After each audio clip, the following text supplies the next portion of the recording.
Je pense pas que assez de gens sachent ce fait, qu'il faut vraiment pas prendre les études scientifiques pour des vérités. Un petit tip, c'est que personnellement j'utilise souvent. N'hésitez pas à mettre la vitesse de lecture de la vidéo YouTube en 1,25 ou en 1,5, dépendamment de ce que vous préférez, pour aller plus vite. Moi, je trouve ça sympa. Salut, c'est Okedax. Aujourd'hui j'ai un petit peu de temps par-ci par-là, donc je vais en profiter pour faire une petite vidéo assez courte je pense. Donc c'est par rapport à ma dernière vidéo donc sur la Open University. Donc moi j'étudie comme j'ai dit la psychologie et en fait une des choses que j'ai vraiment, enfin qui m'a marqué en faisant cette formation en fait, c'est j'ai été éduquée vraiment avec la science. Je suis pas très religieuse, je suis un petit peu spirituelle mais pas forcément associée à une religion ou quoi, et je crois vraiment en la science en fait. Si je peux croire en quelque chose, ce serait en la science, en des preuves tangibles suite à des études qui ont été faites, des choses qui ont été démontrées. Je fonctionne beaucoup comme ça sur ce qui a été démontré, ce qu'on peut voir, ce qu'on peut expliquer. Et en fait, ce que j'ai réalisé en faisant la psychologie, donc c'est basé, donc c'est le côté science de la psychologie que je fais, donc avec des recherches en comment fonctionnent les recherches, comment on fait les études de cas, les recherches, etc. pour démontrer justement de manière tangible ou le plus tangible possible enfin pour prouver des hypothèses en fait, voilà. Et en fait, ce que je me suis rendu compte, que j'avais déjà en fait entendu la première fois il y a des années avec Dirty Biology, donc un youtubeur qui fait sur la biologie, voilà, et qui parlait des OGM et des études aussi qui ont été faites par rapport aux OGM. Et en fait, il disait à l'époque quelque chose comme, en fait, on peut faire dire aux statistiques ce qu'on veut, peu importe les études, les recherches qui sont faites. En fait, on peut arriver à un résultat. Si on veut un résultat en particulier, avec les recherches, on peut faire en sorte d'arriver à ce résultat, volontairement en fait. Et avec la psychologie, ce que j'ai vu par rapport à comment on fait pour faire une recherche, une étude, c'est qu'il faut un grand échantillon de participants ou de data pour pouvoir valider les résultats. Il faut aussi en général, dépendamment de ce qu'on essaie de rechercher, un grand nombre de diversités de population, ou alors au contraire des sujets qui se ressemblent, beaucoup de sujets qui sont les mêmes, ce qui est impossible en fait, il n'y a aucune personne qui est pareille, donc c'est théoriquement pas possible. Et il faudrait avoir des gens de population du monde entier en fait, pour représenter le monde entier. Si on essaie de faire par exemple une étude sur comment le cerveau fonctionne, et ben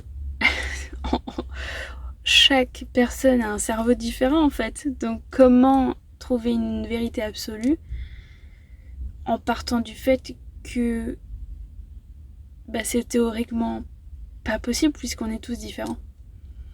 Donc oui, on va se rapprocher d'une idée, oui, on va trouver une goutte d'eau dans les explications de comment tout fonctionne, mais en fait ce sera jamais une vérité absolue parce que c'est pas possible physiquement de créer, de mettre en œuvre une étude aussi poussée pour des raisons financières déjà, parce que c'est pas, même si on voulait faire venir une personne de chaque si on voulait faire participer une personne de chaque pays, ce serait financièrement vraiment énorme, et aussi logistiquement, etc. bien sûr. Dans tous les cas, il faudrait que ce soit à chaque fois une personne, donc une personne de chaque sexe. Et encore, maintenant, enfin, il n'y a pas que hommes et femmes, il y a aussi les autres genres. Il faudrait des enfants, donc il faudrait de tout âge. Si on voulait vraiment étudier, il y a des sortes d'études en fait qui devraient se faire sur tout. Et même d'un point de vue éthique, par exemple, on ne peut pas étudier des enfants ou des gens qui n'ont pas la possibilité d'être consentants en fait à l'étude, alors qu'en fait on aurait besoin de ces gens aussi pour pouvoir prouver une vérité absolue. Et aussi voilà, donc il y a le côté éthique, donc on peut pas utiliser ou faire des études sur n'importe qui, n'importe comment, n'importe quand, et une limite financière et une limite de temps aussi, parce que par exemple il y a des études qu'il faudrait qu'ils se fassent sur des centaines d'années, mais c'est pas logiquement possible en fait. Et aussi une limite de biais cognitifs en fait, de biais d'influence en fait de la personne qui fait l'étude, le scientifique qui met en place l'étude. Il va être le plus objectif possible, mais il pourra jamais être complètement objectif. Il y aura toujours une partie de subjectif, dans le sens où son expérience personnelle l'aura amené à faire des suppositions sur comment faire le design de son étude sans qu'il s'en rende même compte en fait. Par exemple, rien que le fait, en général par exemple, on utilise un homme, une femme. Alors que maintenant, aujourd'hui, on sait que ça veut dire quoi un homme, ça veut dire quoi une femme, qu'est-ce qui représente l'un et l'autre. Il y a aussi toutes ces zones grises entre les deux en fait. Et donc rien que ça en fait, ça peut être un biais cognitif, enfin un biais, ça peut biaiser les résultats, ou en tout cas le design de l'étude, la manière dont la recherche a été mise en place, et ce qui va altérer forcément les résultats. Enfin voilà. Tout ça pour dire que en fait à chaque fois, et ça c'est en psychologie, mais c'est aussi valable dans beaucoup, je ne suis pas une experte dans les autres domaines forcément de la science, mais en fait c'est plus ou moins valable sur sur les autres types de recherche en fait.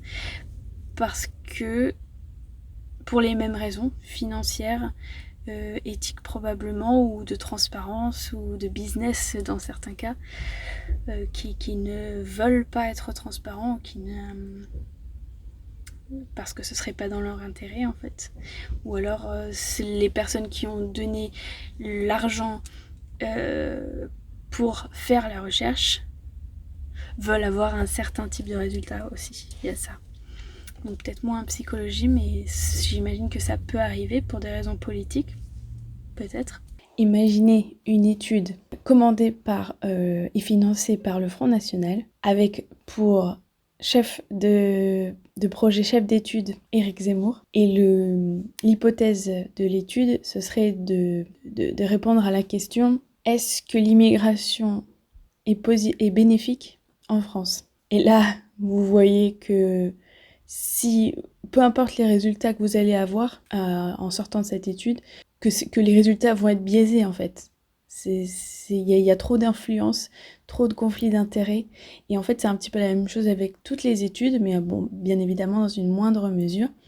Donc le scientifique qui élabore l'étude, il a tout son vécu qui vient avec lui, et ça l'influence en fait plus ou moins avec ses croyances, ses normes, sa culture, et tout ce qui va avec son raisonnement de pensée en fait, son courant de pensée presque aussi, selon ce qu'il a fait comme étude avant, il va penser d'une certaine manière, il va ou pas penser à d'autres facteurs qui auraient pu rentrer en compte pour avoir des résultats plus objectifs. Et s'il y avait vraiment une étude comme ça du Front National avec Éric Zemmour, ça apparaîtrait dans les journaux comme si c'était une étude scientifique que n'importe quel autre scientifique aurait fait.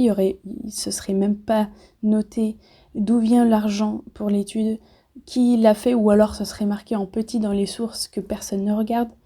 Donc en fait c'est la même chose pour toutes les études, on prend pas le temps de regarder pour chaque étude qui a fait quoi, qu'est-ce qu'il a fait avant, qu'est-ce qui aurait pu l'influencer, qui a financé et comment a été fait l'étude, parce que c'est pareil aussi, ça se trouve c'était des échantillons de 5 personnes, on n'en sait rien. Donc tout ça pour dire que quand on lit quelque chose dans les médias, même si c'est des articles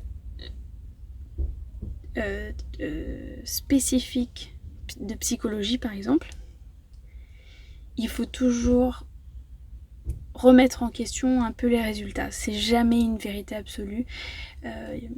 Des fois, c'est surtout dans les articles journalistiques qui sont pas spécifiques. C'est souvent vulgarisé d'une manière pour que ce soit plus facilement compris. Et c'est souvent généralisé en fait, comme si c'était une vérité absolue, comme si cette étude montre que c'est comme ça et pas autrement, alors qu'en fait c'est pas du tout ça, c'est comme ça apparemment d'après cette étude que cette personne a faite à ce moment-là, à cette année-là, avec ces gens-là, et le scientifique ou les scientifiques ont interprété ces résultats de cette manière, mais c'est pas une généralité absolue, une vérité. C'est juste dans ce cas-ci, dans ce contexte et d'après l'interprétation de ces personnes-là.